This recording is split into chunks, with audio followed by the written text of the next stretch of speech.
Vous écoutez Edencast.fr. Salut à toutes et à tous et soyez les bienvenus pour ce petit extra sur notre nouvelle chaîne YouTube. Une chaîne à laquelle je ne peux que vous inviter à vous abonner et à activer les notifications afin d'être alerté en cas de nouvelles publications. Dans ce petit extra, je vous propose un premier contact avec le Blind Shell Classic, le tout dernier téléphone de la société éponyme qui vient de sortir là, tout juste. Un téléphone doté d'une interface minimaliste et entièrement contrôlable à touche avec des touches physiques.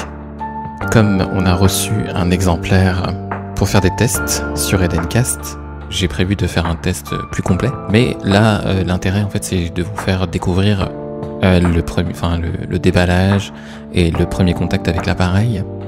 Et pour pleinement profiter de cet extra, je vous invite à chausser un casque puisqu'il a été enregistré en 3 dimensions, ce que l'on appelle également en binaural, et du coup voilà, comme ça vous aurez un peu l'impression d'être assis à ma place.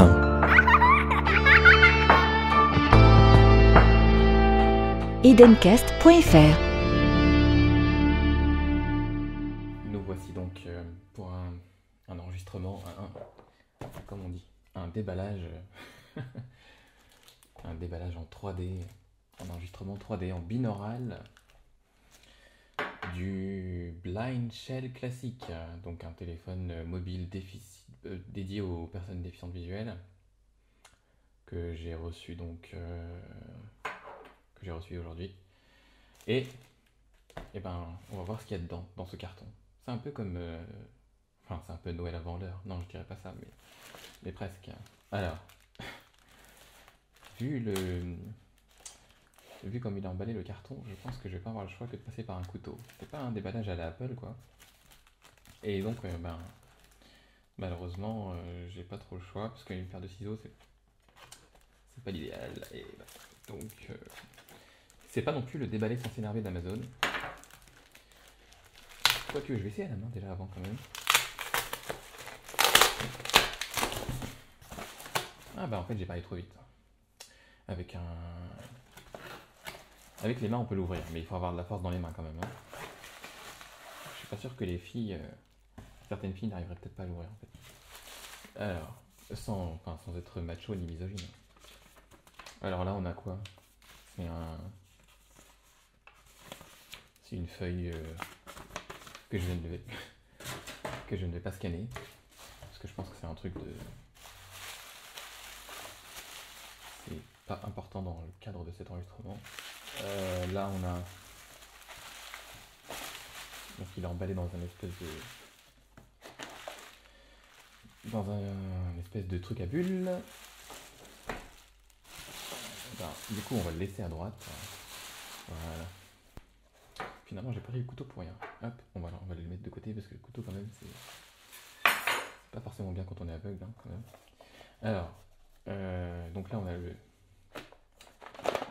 voici la bestiole, enfin le carton. Ça bouge un petit peu dans le carton, hein. Bon, c'est pas non plus très grave, mais... Donc là c'est un carton, je le fais glisser, parce qu'en fait c'est un carton, relativement... il est pas très grand en fait, hein. Et on fait glisser donc l'espèce de cache là qui l'empêche de s'ouvrir. Et là on a donc donc l'emballage lui-même du téléphone, et devant en fait on a un truc qu'on relève là, devant, comme dans pas mal d'emballages d'ailleurs, un espèce de rabat là qu'on relève. Hop. Et tout de suite on tombe sur le Blind Shell. Ah tiens, ils ont mis un papier pour qu'on puisse ouvrir le... C'est peut-être pour ça que ça remuait dans l'emballage en fait. Non, peut-être pas que pour ça. Mais en tout cas, ils ont mis un papier en fait pour aider les personnes déficientes visuelles à mettre la batterie pour ouvrir le cache qui est derrière. Donc là, je vais l'enlever quand même du coup. Et ça c'est nos amis de chez Access qui ont fait ça sûrement. Et donc du coup, ouais, parce que c'est un truc qui se clipse. C'est un truc qui se clipse, mais du coup, comme certains n'ont pas d'ongles, c'est un peu galère pour ouvrir le truc. Et du coup, ils ont mis un papier pour faciliter son ouverture. Ce qui peut être sympa aussi. Alors le téléphone, avant d'aller plus loin dans l'emballage, dans le déballage plutôt, le téléphone, il est... attends, on va refermer le truc de la batterie. L'emballage, il est... Enfin, le téléphone, il est un peu... il est vraiment petit quand même, hein. C'est... Ça change de l'iPhone 10, 10S, 10X, 10S Max et compagnie, là. C'est clair que c'est... ça n'a rien à voir. Attends, je vais le comparer. Une comparaison n'est pas raison, hein. C'est un peu idiot de faire cette comparaison dans un sens, mais... Je le mets à côté de l'iPhone. Ah oui, quand même, c'est clair. Alors en fait, il dépasse de tous les côtés, mais vraiment, quoi, hein. C'est pas une blague. Il dépasse de tous les côtés, quoi. Bon, c'est une comparaison bidon, hein, j'avoue. Mais ça, ça vous donne un petit ordre d'idée. Il est de la taille d'une, on va dire, ouais, on pourrait dire qu'il est un peu comme les anciens Nokia, là. Il tient bien dans le creux de la main, et ouais, un peu comme les téléphones Alto, là, les téléphones mobiles Alto, si ça vous dit un peu quelque chose. Il est un peu comme ça. Il se referme pas, il a pas de clapet qui se referme, là. Et un peu comme certains anciens Nokia, notamment. Alors, qu'est-ce qu'on peut dire sur ce téléphone avant de regarder ce qu'il y a dans la boîte encore? Euh, alors, qu'est-ce qu'il y a dessus? On a une prise jack. Une prise jack. Ça devient de plus en plus rare, une prise jack de nos jours. Il y a une prise jack tout en haut. Il n'y a pas de bouton sur les côtés, a priori. Pas de bouton de volume ni rien.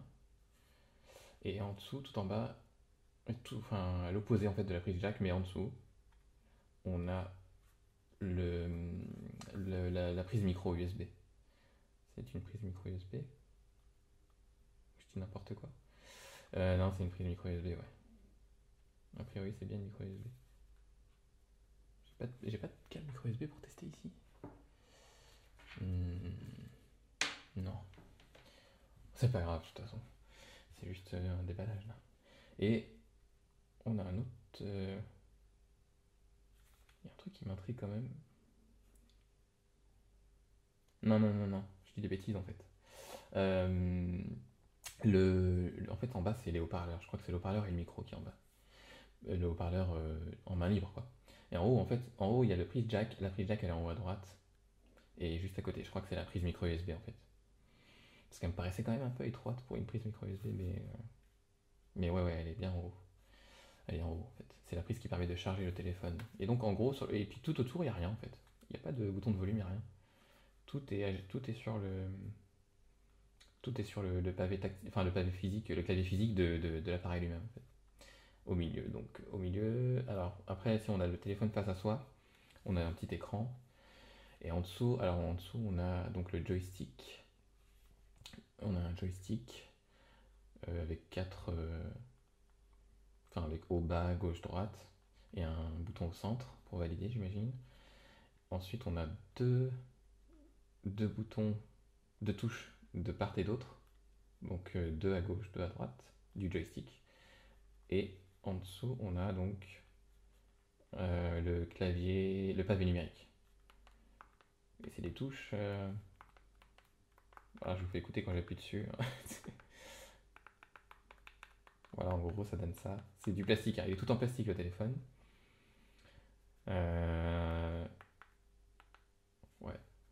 Ouais, il est en plastique. Et les touches, elles sont. Franchement, elles ont une bonne taille, quoi.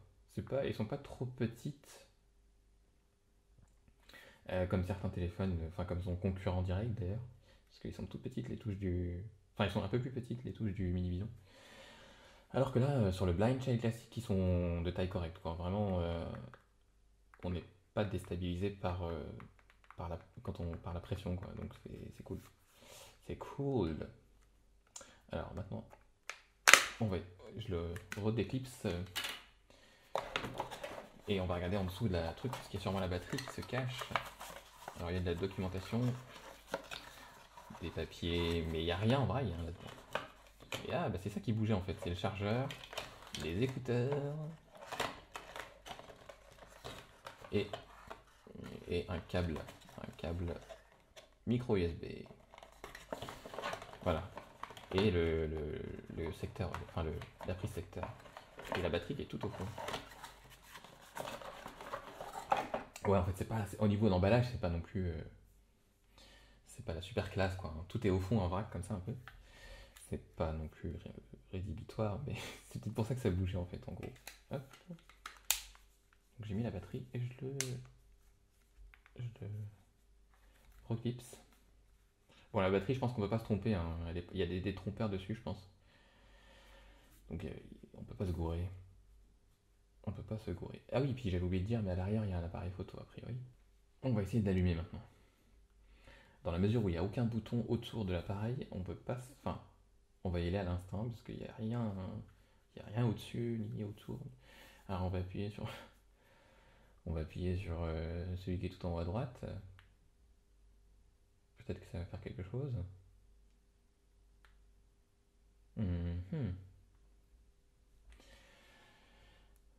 Ça fait rien.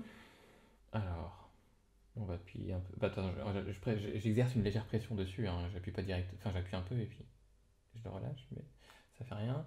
Alors, on va appuyer sur celui qui est à gauche, tout en haut à gauche. Non plus. Alors, on va appuyer sur celui qui est au centre. Oh. Peut-être que ça va faire quelque chose. Non plus. Non plus. Non mais c'est ça, hein, c'est les aléas du direct, c'est les aléas de l'enregistrement en live, de l'enregistrement en 3D en live. Et j'appuie sur un autre bouton. Ah, ça y est, peut-être que vous avez entendu la vibration. En fait, c'est pas le bouton qui est tout en haut à droite, mais juste celui qui est juste en dessous.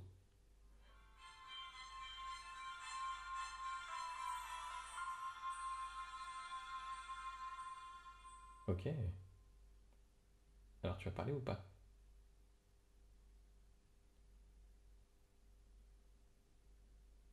On attend. Au moins on sait qui s'est allumé.